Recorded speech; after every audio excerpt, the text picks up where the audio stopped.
ప్రభు నామమున మీ అందరికీ వందనాలు. ఈరోజు దేవుని వాక్యము వాగ్దానం ఆ కొండ మీదే. యెహోషువ గ్రంథము 17 అధ్యాయము 18 వచనం.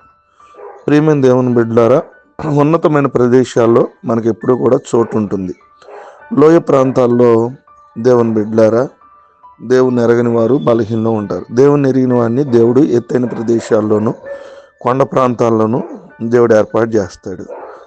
నీ ప్రార్థన ద్వారా దేవుని బిడ్డలారా, దేవుని ఉన్నతమైన శిఖరాలను అవరోధించే శక్తి మనకు దేవుడు ఇస్తాడు. దేవుని యొక్క వాక్యం సెలవిస్తున్న ఆ కొండ ప్రాంతం మీదే. కొండ అనేది ఎత్తైనది, ఆశీర్వాదకరమైనది, దీవెనకరమైనది, ఉన్నతమైన స్థితిలో ఉండేది. ఈరోజు మన జీవితాన్ని దేవుడు లోయల్లోంచి కొండ మీదకి, అంటే ఉన్నతమైన దాని మీదకి దేవుడు మనం తీసుకెళ్లాలని ఆశపడతా ఉన్నాడు. నా ఎత్తైన కోట, నా కొండ కోట నీవే అని దేవునికి వాక్యం సెలవిస్తూ ఉంది. దేవుడు మన తలలుగా ఉంచుతానన్నాడు. ఈ రోజున బైబిల్ గ్రంథంలో అనేక మందిని ఉన్నతమైన వారుగా ఉంచడానికి కారణము తండ్రి అయినటువంటి దేవుడు తన బిడ్డల్ని ఉన్నతమైన స్థితిలో ఉంచాడు.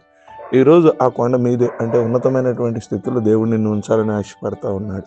కాబట్టి లోయల్లో ఉన్న నీవు విశ్వాస సహితమైనటువంటి ప్రార్థన చేయగలిగినప్పుడు, దేవునికి విధేయత చూపించగలిగినప్పుడు, దేవుడు బండరాళ్ళల్లో ఉండి తేనెని మనకి ఇచ్చినట్టుగా, నీటిని మనకి ఇచ్చినట్టుగా, దేవుడు సస్యశ్యామలమైనటువంటి పరిస్థితుల్లోకి దేవుడు నిన్ను తీసుకెళ్ళబోతున్నాడు. దేవుని సన్నిధి శక్తి మనలో నింపినప్పుడు మనము గొప్ప గొప్ప కార్యాలను పొందుకుంటాం. దేవుడు మన పనులన్నిటినీ, ఈరోజు బలహీనమైనటువంటి ప్రతి పనిని దేవుడు బలంగాను, ఆశీర్వాదకరంగాను, దీవెనగాను మార్చబోతున్నాడు. ఆ విధంగా మనం ఉండి ఉన్నతమైన స్థితిని పొందుకుందాం. కొద్ది మాటలు దేవుడు మన గురుకులో ఫలించును గాక. ఆమె తల్ల వంచుకుందాం, కళ్ళు మూసుకుందాం. ప్రేమ నమ్మకం కలిగిన తండ్రి, మీ నామానికి వందనాలు. రాత్రంతా కాచి మరొక శ్రేష్టమైన దినాన్ని ఇచ్చారు.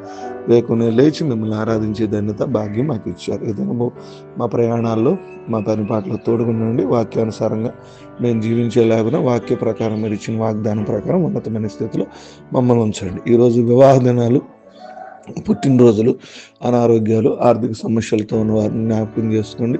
ప్రతి కుటుంబాన్ని కూడా బలపరచండి. ప్రయాణాల్లో, పనుల్లో కూడా మీ సన్నిధి, మీ సహాయం, మీ సహకారం అందించమని ప్రార్థన విజ్ఞాపం చేస్తుంది. ఈ దినమంతా కూడా మమ్మలను, మా కుటుంబాలను కాచి కాపాడతారని, సంరక్షిస్తారని, నడిపిస్తారని, మీ సన్నిధి, మీ సహాయము, మీ దేవుని మాకు ఎప్పుడు ఉంటుందని ప్రార్థన విజ్ఞాపం చేస్తున్నాం.